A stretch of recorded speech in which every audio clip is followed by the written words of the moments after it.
Hello बबुआ और बबनी लोग, कैसे हैं आप सब। आज मैं आप लोगों के लिए क्लास 7 के जियो चैप्टर 5 के नोट्स लाई हूँ। ये है वाटर, यानी कि हमें आज किसके बारे में पढ़ना है, तो पानी के बारे में, जल के बारे में पढ़ना है। वाटर क्या है कि बहुत ही एक इसेंशियल, अगर कहोगे पानी क्या है पानी, तो पानी क्या है, एक इसेंशियल लिक्विड है जो हमारे जीवन के लिए बहुत उपयोगी है और इसके बिना हम अपने जीवन की कल्पना भी नहीं कर सकते। उसके बाद देखो आगे बढ़ते हैं कि वक्र ये पानी आता कहाँ से है। द प्रोसेस मतलब वो प्रक्रिया जिसके द्वारा पानी जो है क्या होता कि समुद्र का पानी एटमॉस्फेयर में पहुंचता है, एटमॉस्फेयर से वो फिर ऊपर बादल बनता है, बादल बनने से फिर वो जब बारिश के रूप में नीचे आता है, तो ये क्या जाना जाता है, वाटर साइकिल के रूप में जाना जाता है।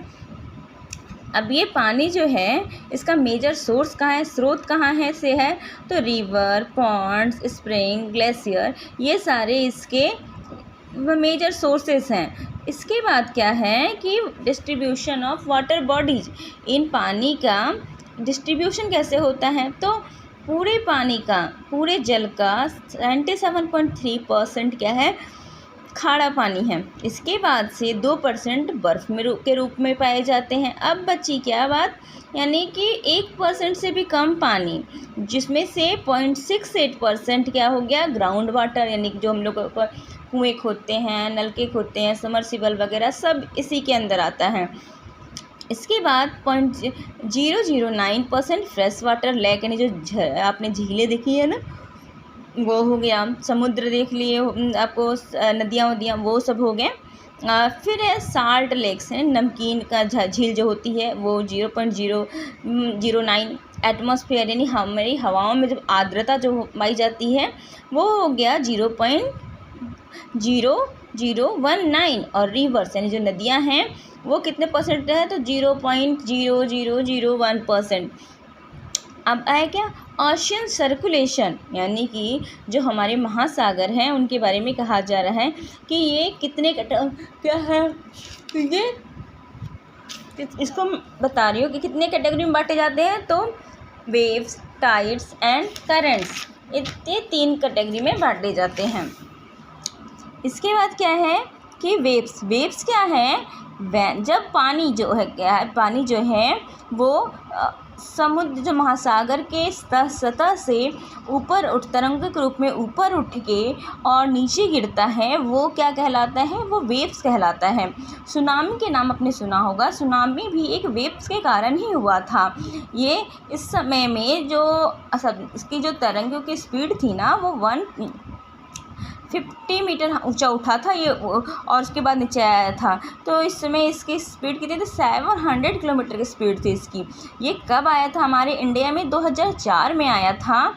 और इसमें मतलब जो तटीय इलाके थे वो बिल्कुल उनका विनाश हो गया था। यहाँ तक जो हमारे इंदिरा पॉइंट है अंडमान निकोबार में, वो तो क्या हो गया था, उसका विलय हो गया था, वो सबमर्ज्ड हो गया था पानी में। इसके बाद दूसरा पॉइंट्स आते हैं टाइड्स के बारे में।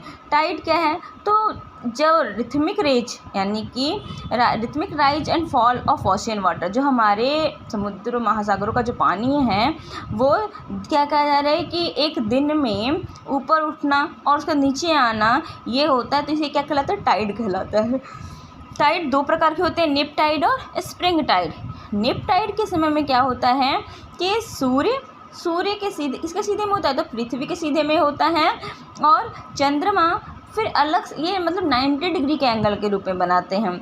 और स्प्रिंग टाइड कब होती है, जब सूर्य, चंद्रमा और पृथ्वी तीनों एक लाइन में होते हैं।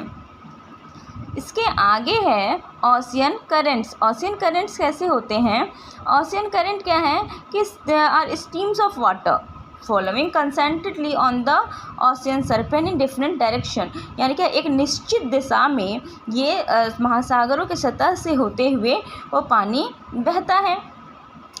और क्या ये आपको क्या कभी एक जो लेब्राडोर ओशियन करंट है ये कोल्ड करंट कहलाता है, और गल्फ और स्ट्रीम है ये क्या कहलाता है, ये वार्म करंट कहलाता है।